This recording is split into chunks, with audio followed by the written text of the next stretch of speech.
Hello everyone, welcome to my YouTube channel. आज हम genetics के कुछ बेसिक्स टॉपिक के कॉन्सेप्ट को समझेंगे। एक्चुअली होता क्या है कि जेनेटिक्स पढ़ने के बाद हम उसके बेसिक्स को भूल जाते हैं और बाकी की चीज़ें याद रहती हैं, तो इसलिए हम इसे आज समझेंगे। तो चलिए हम स्ट्रक्चर के थ्रू से समझते हैं। फर्स्ट स्ट्रक्चर यहाँ पे ड्रॉ करेंगे जो होगा डीएनए का।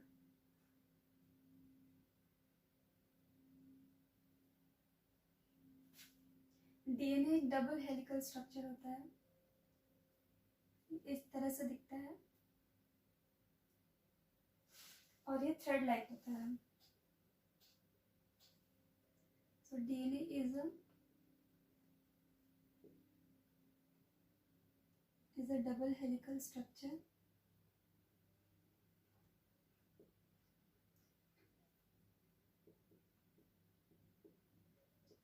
and thread like. सो ये सबसे ज़्यादा सिंपल स्ट्रक्चर है, इसे हम डीएनए कहेंगे और ये डबल हेलिकल स्ट्रक्चर होगा और एक थ्रेड की तरह होगा। इसके बाद से जो इसका कॉम्प्लेक्स फॉर्म आता है वो होता है क्रोमेटीन का। क्रोमेटीन जो कि डीएनए का एक कंडेंस फॉर्म होता है, उससे ही बना होता है। तो चलिए हम इसका भी स्ट्रक्चर देख लेते हैं। तो ये है हमारा क्रोमेटीन, ये इस तरह से उलझे हुए धागे की तरह दिखता है।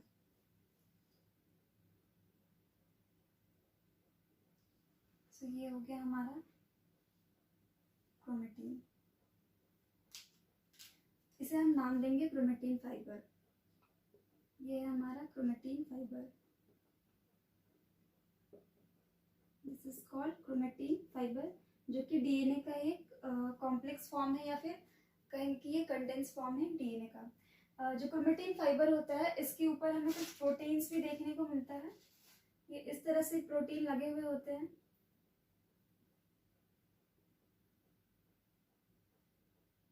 ये एक स्पेशल टाइप का प्रोटीन होता है जो कि हमारे जेनेटिक मटेरियल में ही मिलता है।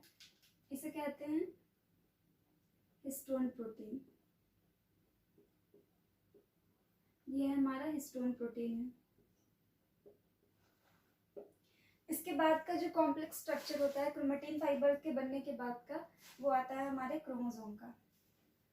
तो अगर कहेंगे कि क्रोमोसोम क्या है, क्रोमोसोम क्रोमेटीन फाइबर का ही कंडेंस फॉर्म है। यहाँ पे हम स्ट्रक्चर देखते हैं क्रोमोसोम का। तो इसमें 2 क्रोमेटिड लगे हुए होते हैं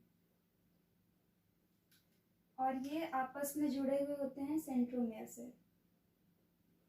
इस तरह से।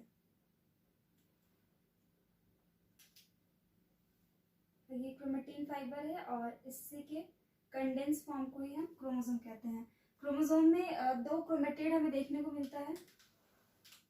एक क्रोमेटिड तो ये है इस साइड वाला, और ये दूसरा सेकंड वाला क्रोमेटिड है। यानी कि जो हमारा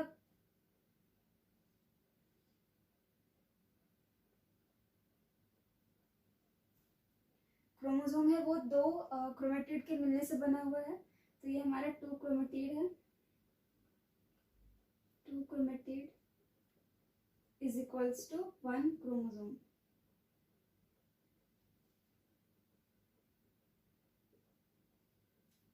जो क्रोमोसोम है वो क्रोमेटीन फाइबर का ही कंडेंस फॉर्म है और जो क्रोमेटीन है वो डीएनए का कंडेंस फॉर्म है।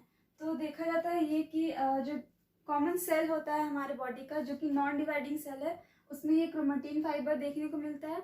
बट जो सेल डिवाइड कर रहे होते हैं उनमें क्रोमोसोम हमें विजिबल होता है जब क्रोमोसोम नॉन डिवाइडिंग होते हैं।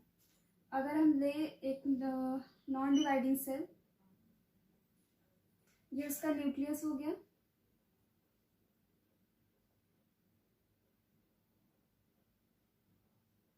इस न्यूक्लियस के अंदर ये क्रोमेटीन फाइबर इस तरह से थ्रेड लाइक मैनर में खुद को अरेंज रखते हैं।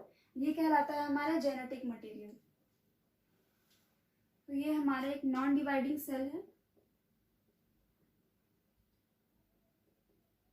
Non dividing cell. ये इसका न्यूक्लियस हो गया।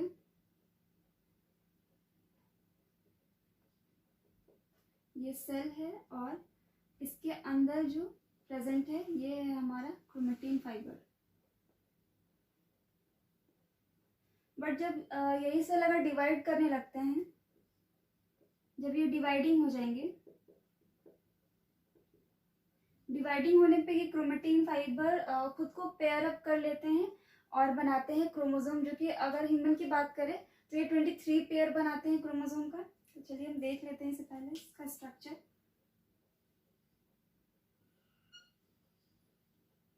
ये हो गया हमारा सेल और इसके अंदर का ये न्यूक्लियस।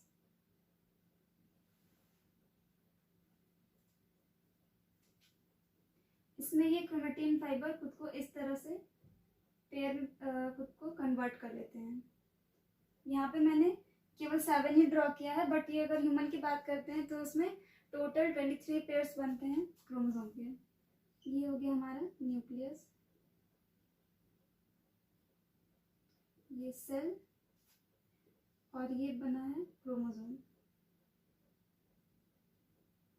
तो डिफरेंस यही है कि क्रोमेटिन फाइबर हमें देखने को मिलता है नॉन डिवाइडिंग सेल में, बट जो डिवाइडिंग सेल होता है उनमें हमें क्रोमोसोम विजिबल होता है। क्रोमोसोम सबसे ज़्यादा विजिबल होते हैं मेटाफेज के टाइम।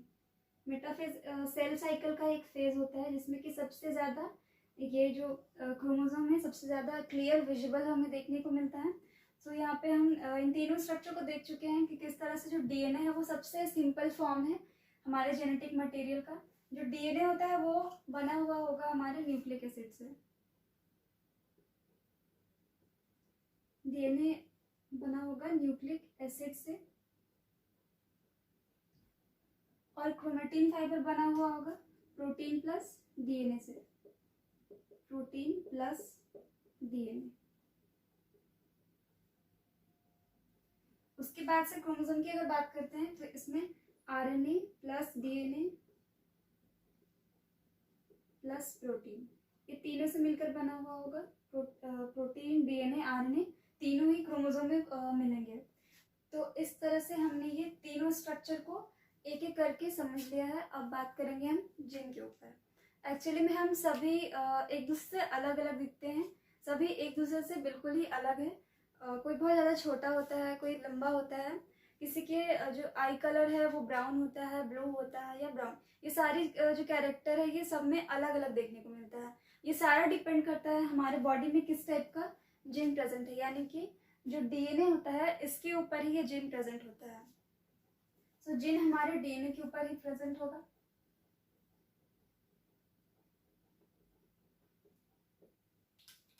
सो यहाँ पे डीएनए होगा स्ट्रक्चर और जीन इसका फंक्शन होगा। अगर एग्जाम्पल के थ्रू समझते हैं तो रेफ्रिजरेटर एक स्ट्रक्चर है और उसका जो फंक्शन होता है वो उनमें रखी चीज़ों को फ्रेश रखने का होता है या फिर उसे कूल रखने का होता है।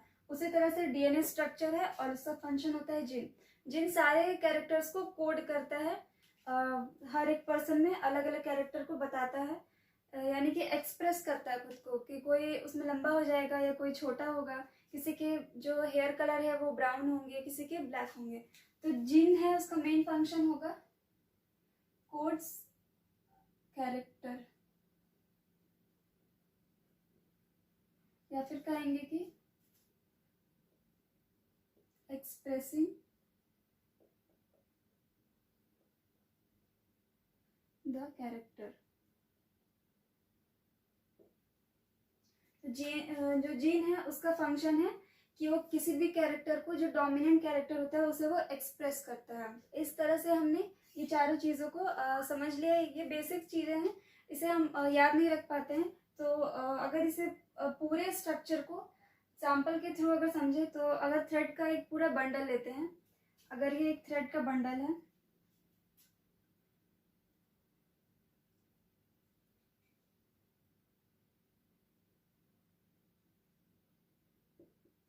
ये एक पूरा थ्रेड का बंडल है।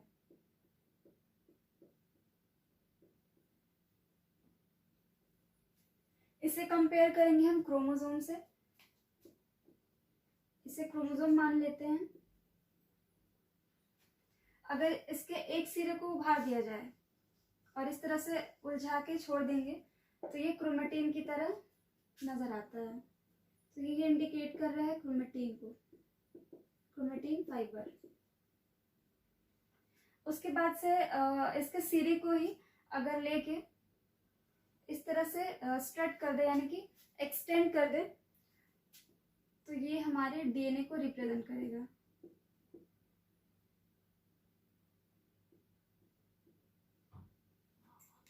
सो ऐसे हम समझ सकते हैं कि जो पूरा एक थ्रेड का बंडल है वो क्रोमोसोम है। देन अगर इसे उभार के इसी तरह फैला देंगे तो ये क्रोमेटिन फाइबर है, और इसे एक्सटेंड कर दे एक सिरे को लेके तो ये डीएनए को रिप्रेजेंट करता है। तो यहाँ पे सिंपल फॉर्म में ये समझेंगे कि जो क्रोमोसोम है वो काफ़ी ज़्यादा कंडेंस फॉर्म होता है। इसे अच्छे से अगर लपेट देते हैं तो ये कम जगह पे ही खुद को एडजस्ट कर लेता है, बट इसे अगर उभारते जाए तो काफ़ी ज़्यादा फैल जाता है और ये बहुत ज़्यादा उलझे हुए फॉर्म में हमें नज़र आता है। बट इसे एक्सटेंड करके देखेंगे तो ये डीएनए की तरह दिखेगा हमें। तो ऐसे हम इसे याद रख सकते हैं और ऐसे भूल भी नहीं पाएंगे। और जो डीएनए होता है वो करीब करीब 2.2 मीटर के आसपास का इसका लेंथ होता है। तो यहाँ पे लेंथ भी लिख देते हैं 2.2 मीटर। यहाँ पे सोचने वाली बात ये है कि जो सेल होता है हमारा वो माइक्रोमीटर में होता है, जबकि जो डीएनए है उसका लेंथ 2.2 मीटर तक चला गया है। तो ये डीएनए इसी क्रोमेटिन फाइबर या फिर क्रोमोसोम के फॉर्म में हर एक सेल में प्रेजेंट होता है, ताकि इतना लंबा जो डीएनए का लेंथ है वो कम स्पेस यानी कि हर एक सेल में अच्छे से एडजस्ट हो पाए। इसे अगर पूरी तरह से अनवाइंड कर दें, मीन्स कि अगर पूरी तरह से खोल दें डीएनए को, तो ये 2.2 मीटर का हो जाएगा।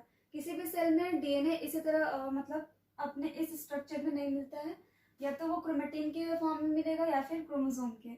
अगर नॉन डिवाइडिंग सेल है तो क्रोमेटिन के फॉर्म में मिलेगा, और अगर डिवाइडिंग सेल है तो उसमें क्रोमोसोम अच्छी तरह से विजिबल होंगे। और ह्यूमंस में जनरली 46 पेयर नहीं, ये 46 नंबर में क्रोमोसोम होते हैं, और पेयर की बात करेंगे तो ये 23 होता है।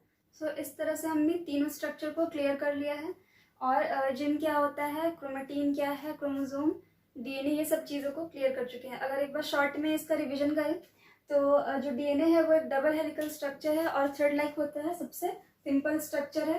इसके बाद आता है क्रोमेटिन, जो कि उससे ज़्यादा कंडेंस फॉर्म में है, और सबसे ज़्यादा कंडेंस फॉर्म होता है क्रोमोसोम का।